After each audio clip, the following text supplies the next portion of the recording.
Good morning, everyone. Welcome. Tuesday, the 7th of April. I trust your weekend was good.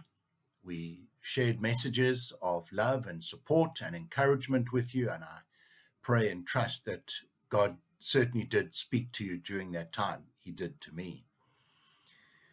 In the reading this morning, in morning prayer, in the first chapter of Paul's second letter to the Corinthian church, Paul relates an incident.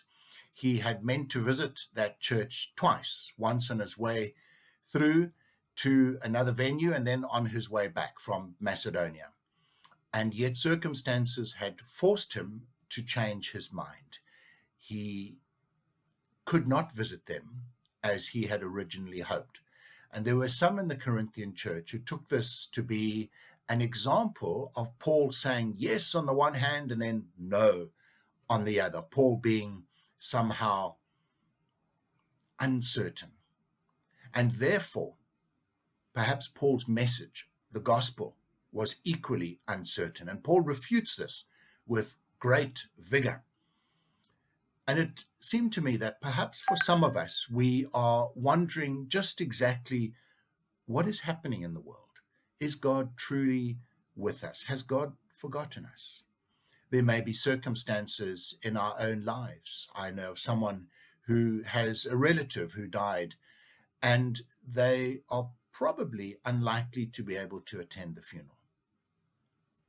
Where's the love of God in that? Well, God's love continues.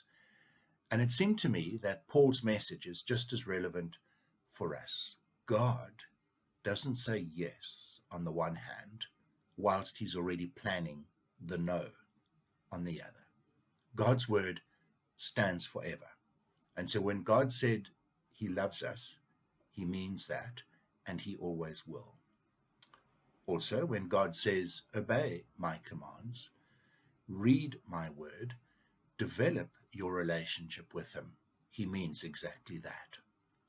But he does so not from a position of judgment and a desire to punish, but he does so out of love, a desire to get us back into his family, back into his arms where he can hold us and care for us.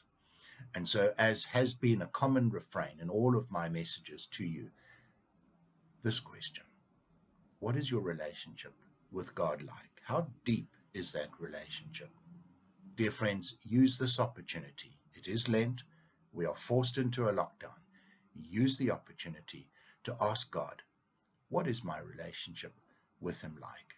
In what way does God wish me to deepen and improve that relationship? And this is not done as some kind of punishment or exhortation because we've been wrong, but because it is deeply, I believe, the desire of God in his heart to love us and to have us grow in our relationship with him. Dear friends, have a wonderful day, and we'll chat again. Bye-bye.